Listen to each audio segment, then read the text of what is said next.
Il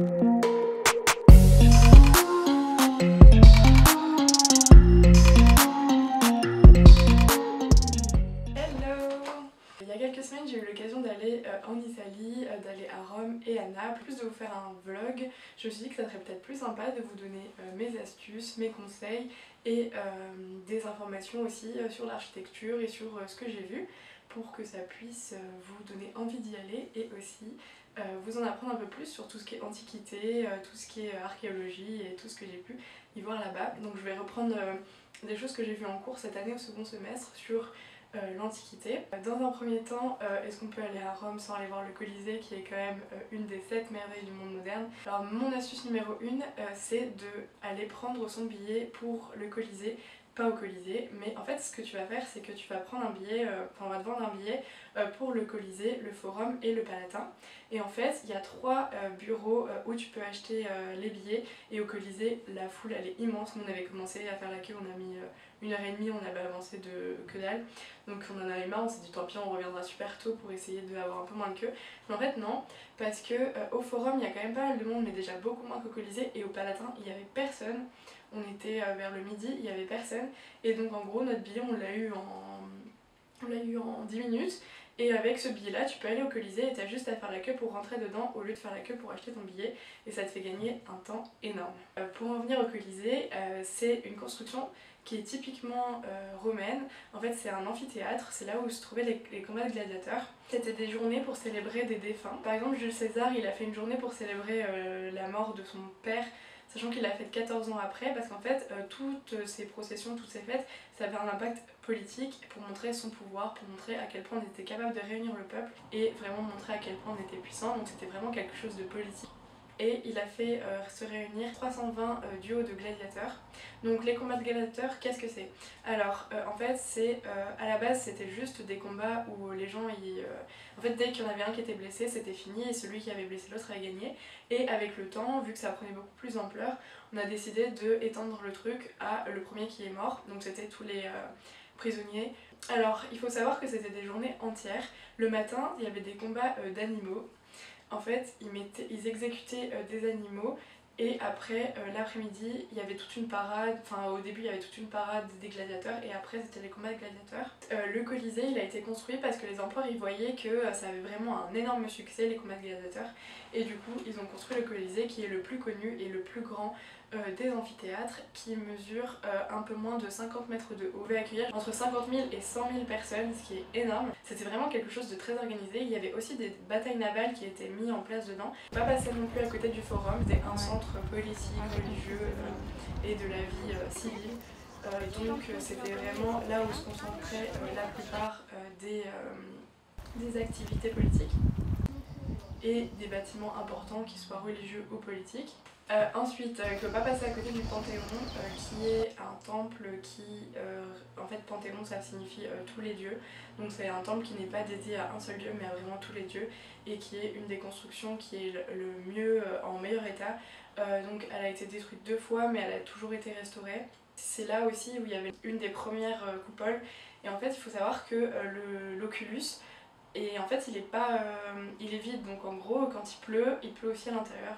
Le pronaos qui en fait c'est le passage, l'entrée entre guillemets, où il y a les colonnades, où vraiment en fait c'est le passage entre la vie civile et le sacré, donc ça fait vraiment un sas pour entrer dans le Panthéon.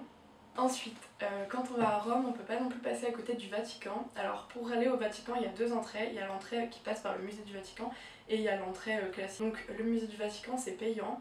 Il faut savoir qu'il y a énormément de musées qui sont gratuits pour les étudiants en architecture, en histoire de l'art, en archéologie et en histoire. Mais le musée du Vatican ça reste payant, mais par exemple Pompéi, le Colisée, tout ça c'était gratuit pour les étudiants en architecture, il suffit de montrer sa carte. Donc ça c'est vachement cool.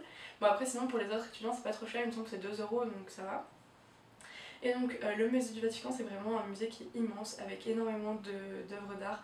Il y a des sculptures, des tableaux, il y a vraiment énormément de choses. Et c'est là aussi où tu peux aller voir la chapelle Sixtine. Mais par contre après de l'autre côté du Vatican, donc il faut ressortir et aller dans l'autre porte. C'est là où il y a la grande place où il y a toutes les manifestations encore maintenant. Et Et il y a la basilique Saint-Pierre, et donc ça c'est gratuit, et ça c'est vraiment incroyable. En gros, la basilique Saint-Pierre c'est le bâtiment le plus visité au monde, et il me semble que par jour il y a jusqu'à 20 000 personnes. La hauteur totale de la coupole elle fait 135 mètres, et enfin c'est la coupole la plus haute du monde, mais par contre la basilique c'est pas la basilique la plus grande à ce qu'on pourrait croire. La basilique la plus grande du monde c'est une basilique en Côte d'Ivoire, la basilique de Notre-Dame de la Paix.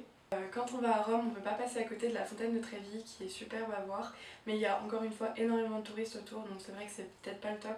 Je pense qu'il faudrait venir très tôt le matin, mais moi je vous conseille d'aller la voir le jour et la nuit parce que c'est vraiment deux ambiances différentes, et dans tous les cas c'est super beau. Et il y a la légende qui dit que si tu jettes une pièce, alors il faut se tourner par rapport à la fontaine, mais si tu jettes une pièce tu seras sûr de revenir à Rome, si tu jettes deux pièces tu trouveras l'amour, et si tu jettes trois pièces tu te marieras avec la personne. Et en fait il faut savoir que cette légende elle rapporte énormément d'argent. Alors depuis 2007 cet argent elle est reversé aux œuvres caritatives et pour l'entretien de la fontaine, et il y a des jours où ça a pu rapporter jusqu'à 3 000 € en pièces, et par an ça rapporte 1 million d'euros. Ensuite, pour revenir sur des constructions beaucoup plus contemporaines, à Rome, il y a l'auditorium de Renzo Piano. Mais le problème, c'est qu'en fait, je pense pas qu'on puisse le visiter. Nous, on y est allés. Enfin, il y avait un concert, donc on pouvait pas rentrer dedans, et je suis pas sûre qu'on puisse rentrer dedans. Mais par contre, juste à côté, il y a un musée de Zaha Hadid qui a été fait de 2003 à 2010. Zaha Hadid, c'est une architecte des années 50 qui est décédée en 2016 si je ne dis pas de bêtises, et c'est quand même une architecte femme, et je pense que c'est bien de le souligner parce que moi par exemple quand je suis entrée en architecture je connaissais peut-être que Zaha Hadid comme architecte femme, donc elle est quand même extrêmement connue et elle a fait beaucoup de choses, donc je pense que c'est bien d'en parler. C'est en béton et en fait il a pour thème l'eau, et il y a énormément de choses en porte-à-faux, il y a des piliers, donc c'est vraiment très intéressant au niveau de la structure et au niveau En fait ce bâtiment il se veut en mouvement et il se veut vraiment sur le thème de l'eau, et en fait il met vraiment en avant aussi la scénographie extérieure avec les œuvres parce qu'il y a des installations extérieures. Moi j'étais très contente d'aller le voir parce que j'avais jamais vu de bâtiment de Zaha Hadid. Zaha Hadid, pour vous en dire un peu plus, c'était une architecte irako-britannique, et c'est la première femme à avoir reçu le prix Pritzker qui est le prix Nobel de l'architecture en 2004. Ensuite, on n'a pas fait que visiter aussi à Rome, on est aussi sorti. Et je vous conseille d'aller vous promener à la Villa Borghese qui est un parc où il y a la Villa Médicis qui est quand même assez agréable pour se promener et pique-niquer. Nous on faisait beaucoup de pique-nique, et après pour sortir sinon il y a deux quartiers.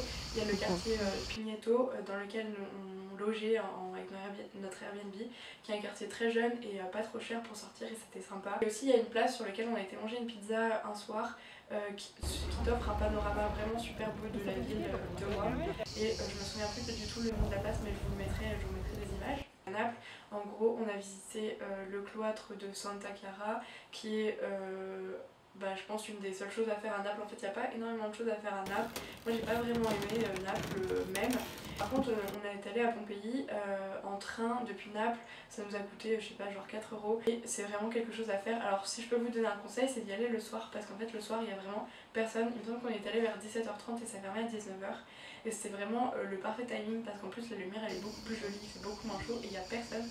Et donc c'était vraiment ça qu'il fallait faire. Donc Pompéi, pour vous raconter un peu, Pompéi c'est un site qui est au patrimoine mondial de l'UNESCO. C'est un site archéologique qui est vraiment super bien conservé. Et en fait c'est là où il y a eu l'éruption volcanique, une des éruptions volcaniques les plus connues du monde. Il reste énormément de ruines, et aussi ce qu'il y a en plus c'est qu'il y a des animaux et des hommes qui sont pétrifiés dans la lave, qui sont encore dans la position de l'époque, et c'est vraiment super impressionnant de se dire que tu marches vraiment là où ils ont vécu, où il y a des gens qui ont été surpris par cet accident, cette catastrophe. Ensuite, avec ce même train pour aller à Pompéi, on peut aussi aller à la mer, donc on a fait 2 jours à la mer, une journée où on est allé à Sorrento, et en fait le problème c'est que les plages elles sont payantes et privées, mais il y en a qui sont pas trop chères, il faut marcher un peu, et sinon après si tu viens après 18h ça ferme et il fait encore tout à fait bon, et c'est gratuit. Et après aussi on a marché, on était dans une crique, on a marché 30 minutes depuis Sorrento et c'était vraiment super beau, comme dans les films. Bon il y avait un peu de monde, mais vraiment ça valait le détour, on était super contents d'y être allés. À Naples on a fait aussi un musée de l'archéologie qui présente des vestiges, que ce soit égyptiennes, grecques ou romaines. C'est un des plus grands musées et au niveau des transports, c'est vrai que pour les transports on prenait vachement les transports en commun, donc ça ne revenait pas trop cher parce qu'on prenait des passes 24 heures, 48 heures pour essayer d'économiser de l'argent et de pouvoir se déplacer le plus facilement possible et de gagner du temps aussi et de l'énergie parce que malgré tout on a énormément marché mais en même temps on a pris aussi les transports. Voilà. Donc c'est vrai que c'est un voyage qui nous est pas revenu très cher, on a fait pas mal de choses, on a visité pas mal de choses, on s'est quand même aussi reposé et c'était très enrichissant et aussi simplement se promener et voir des paysages différents, de rencontrer des gens différents, c'est toujours cool. Et dites-moi ce que vous faites de votre été, quelle ville vous avez visité, quelle ville vous a plu, quel musée, quel édifice vous avez vu et qui vous a vraiment plu. Comme ça me donnera envie d'en découvrir un peu plus. J'espère que vous passez un très bel été, que cet été vous a plu et je vous dis à bientôt pour d'autres vidéos.